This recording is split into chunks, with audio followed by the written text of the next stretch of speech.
Hey, it's Angela from Your Luminous Life, and I'm here today with a video about how to harness your phone for creativity. Most phones have incredible cameras that can do so much more than capture pictures of people and places that are important to you. Your phone can help you become more aware of the unexpected beauty all around you, no matter who you are or where you live. Your life has endless scope for creativity. You just have to learn how to see it. As Marcel Proust said, the real voyage of discovery consists not in seeing new landscapes, but in seeing with new eyes. Where one person sees dead roses, you can learn to see texture and pattern and the bittersweet passing of time. Where another person sees an empty parking lot, you can see lines and repetition and even a face. Okay, so how do you do this? Well, it's really easy. It consists of 3 steps. Number 1 is to be present, and number 2 is to follow your curiosity. And number 3 is to photograph your subject,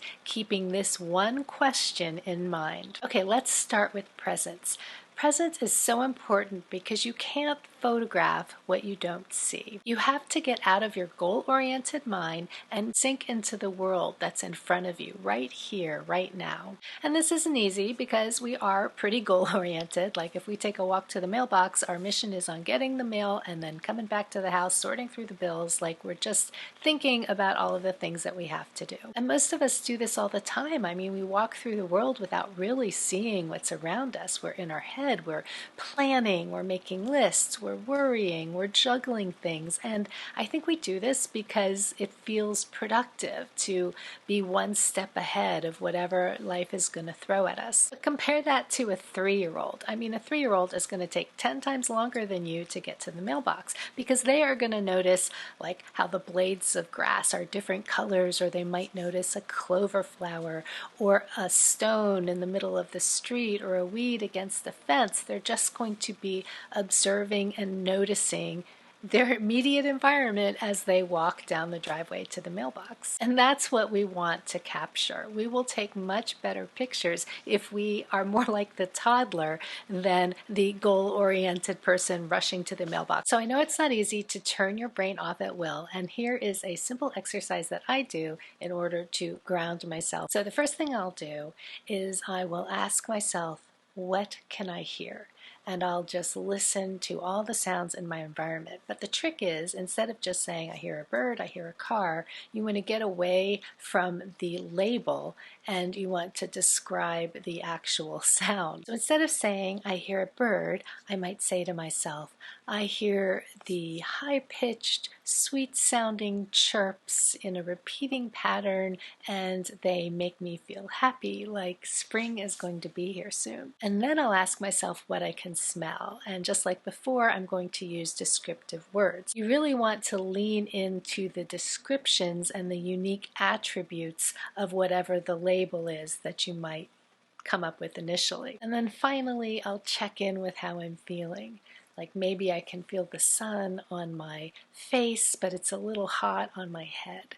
And maybe I'll feel the tickle of a drop of sweat as it crawls down my neck. And then at this point, I might take a few deep, slow breaths, and I might roll my head around to release any tension in my shoulders, and I might give a good stretch just because it feels good. And now that my mind and body are relaxed and I'm present in the moment where I am, I will follow my curiosity. I'm just going to start slowly looking around, and whatever tugs at my interest, I'm just going to linger there. And while I'm lingering, I'm going to try to understand what it is exactly that's calling my attention. For example, maybe I notice that there's a rose bush against a brick wall with just a single rose in bloom. So if my attention snags on the rose bush, I'm not going to pull it free and keep scanning the environment. I'm going to stop and I'm going to ask myself, what is it about this rose that caught my attention? And I might not know immediately, so at that point I can just start noticing the attributes of the rose. For example, I might notice that it's pink and it's in full bloom, and that the edges of the petals are a deeper rose color, and that the interior is a lighter peach color. I might notice that it is the only blooming rose on a stem that has a lot of rosebuds.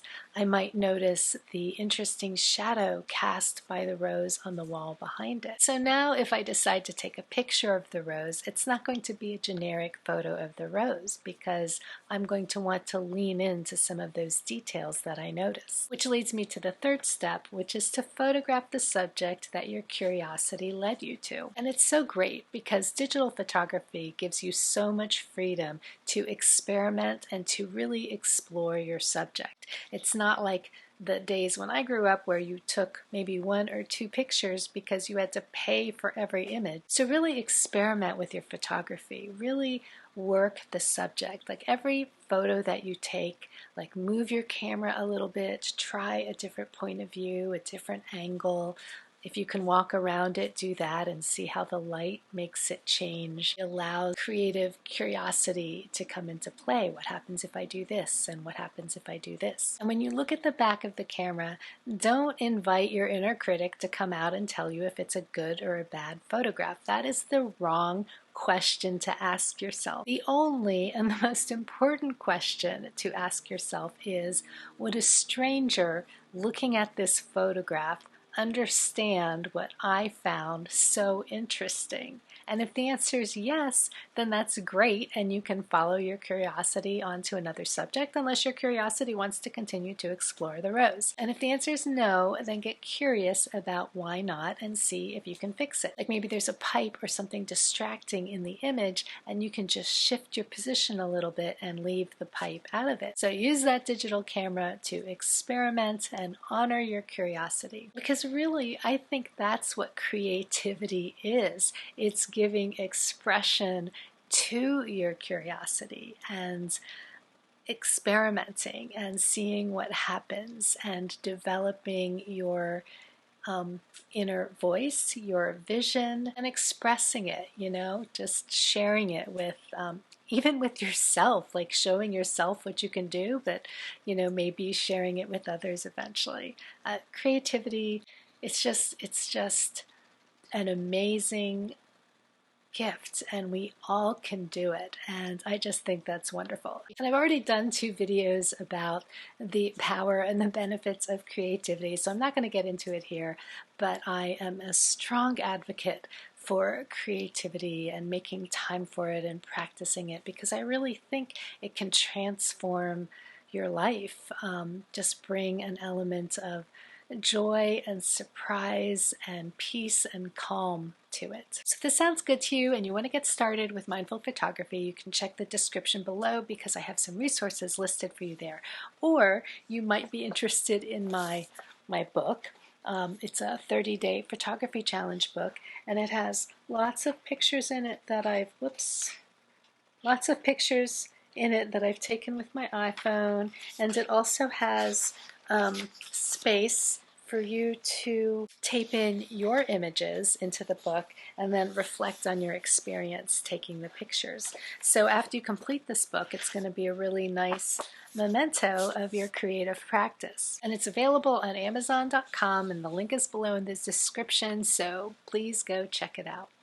Alright, if you've enjoyed this video, please hit the like button to let me know, and I'll see you in the next video.